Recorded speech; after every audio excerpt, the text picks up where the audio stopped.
Mais est-ce qu'il peut revenir dans le jeu politique? J'ai dit, c'est un rêve que de croire que, avec tout ce qu'on reproche à M. Gbagbo et ce que les Ivoiriens ont vécu, c'est un rêve de croire qu'il va revenir. En tout cas, moi, je mets ça sous le couvert du domaine du miracle. N'oubliez pas les corps qui jonchaient les rues. Hein. Alors, comment voulez-vous faire revenir dans le jeu politique quelqu'un qui a créé la désolation? C'est impossible. La Cour pénale internationale est trop sérieuse pour pouvoir faire perdurer l'impunité. Donc, maintenant, le RDR ne craint personne. Le RDR craint Dieu. Même le PDCI. Non. C'est pas une affaire de PDCI, nous sommes des alliés, vraiment, c'est pas possible. C'est la volonté du président Alassane Ouattara de voir les Ivoiriens se parler.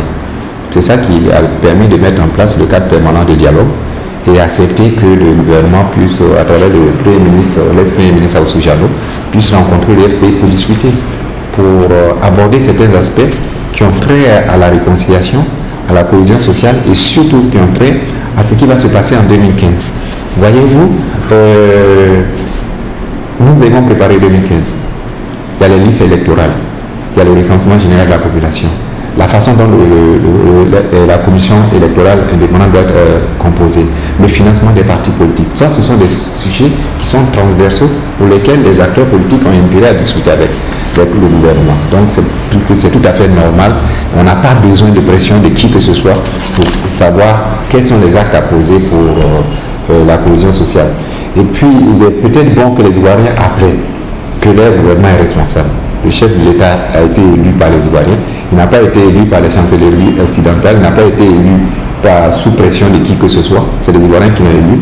N'eût été la bêtise que nos frères Frontis avaient faite en refusant sa victoire, on n'aurait pas connu ce que nous avons connu. Aujourd'hui, c'est en toute liberté que le gouvernement a accepté de discuter avec les différentes parties.